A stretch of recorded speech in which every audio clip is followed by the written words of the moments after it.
Welcome back. No parent wants their child to be bullied. They also don't want their child to be the bully. Amy Hilbrich Davis is a parent and family expert and the CEO of Family Life Success. Welcome back to the show. Thank you, Michelle. It's great to be here. All right, so where do bullies come from? Because they start at such a young age. I mean, you see bullying in kindergarten even. I know, and this might be hard for parents to grasp. But we make our sweet bullies. They're made, they're not born. They're a reflection of what we do, how we do it in our homes. So that makes that sick feeling in your stomach for parents out there that are like, oh, so what are they seeing? What are kids seeing that they're imitating? Well, I think the hardest thing for parents is to motivate kids to cooperate, right? To get them to listen. Okay. So think about the ways you as a mom or dad motivate cooperation. So are you screaming, threatening to get your kids to listen? Verbally abusing them? Do you spank?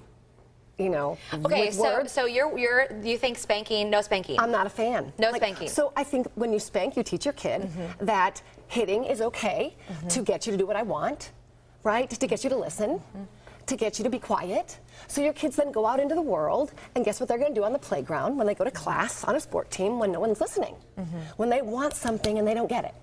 And it's usually out of frustration, sometimes even for parents too. I think that, like, I didn't plan to spank. I don't believe in spanking, but I've seen other parents that do believe in spanking, and then usually they use that as a resort when they're tired, they're exhausted, and then they're just like, okay, come on over, and we're, you know. You know, we rationalize. I'm okay. Look, I was spanked. But what is the message we're sending? Do we use fear to motivate our kids to do different? And shame. I think shame is a huge deal.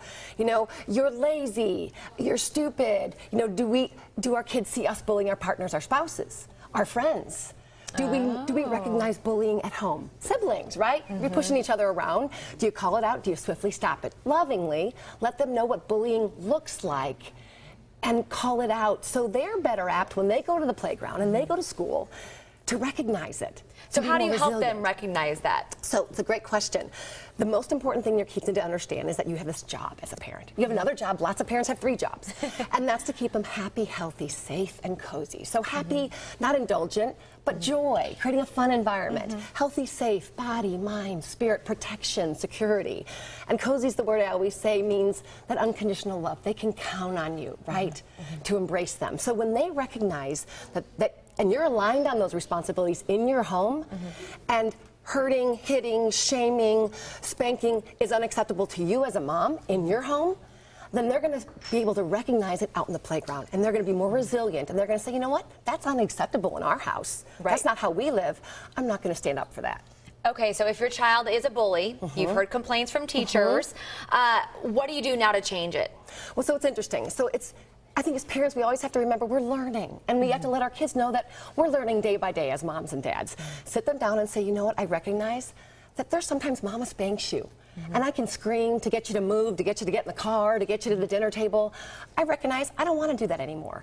So it's my job in our home to create healthy, happy, a safe environment. So I'm going to stop that. Because we have to let our kids know what kind looks like, what compassionate looks like, right? Right. And when we, as their most important role model, establish that as a precedent, and we're going to do our best to maintain a boundary around how we treat them, then we're recognizing that, you know what, you can expect that from your friends, from your teachers, from your coworkers.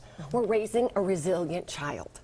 We want them to be the best version of themselves. And what if they're already an aggressive child? Like they just, you know, and kind of like boys play a little bit harder, rougher than girls. Is it teaching them from very early on, like nice hands, or we don't, you know, that starts really, really young. Bet. Hands are for helping. When you recognize they slap someone or throw a toy at someone, you say, I'm so sorry. Remember, mom's job is to keep you happy, healthy, safe, and cozy. I'm sorry you threw that toy. I'm sorry you lose privileges to it. Like, consequences. Right away and natural. So they start to equate an action with a consequence. It's a learning opportunity. There's tons of learning opportunities in our homes, and I think we're oftentimes too busy to recognize them. And then sometimes we feel too bad, or we think, oh, they're going to be fine. It's just kids will be kids, right? Right. Well, kids will be kids at school, on the bus, in a friend's home. And we just need to recognize and reflect on our behaviors and realize that our sweet children take them out into the world every day. I love that. Well, great advice. Thank you so much for stopping by. I love we do appreciate it. Come Thanks, back again. Michelle. Come back promise. again. I will. All right, let's check in with Michael.